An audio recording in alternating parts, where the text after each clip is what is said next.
Ginugunita din natin ngayon ang pangdaigdigang linggo ng misyon.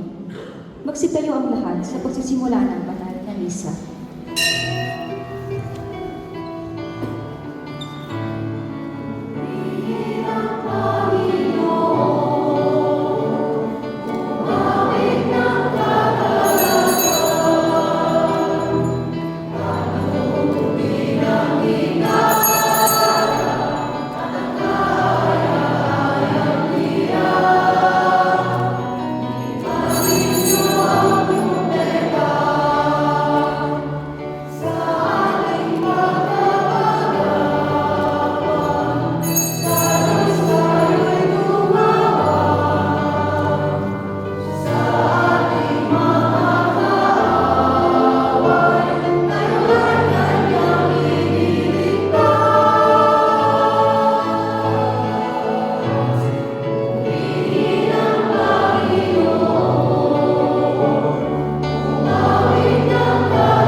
Sa ngalan ng Ama at ng Anak at ng Espiritu Santo.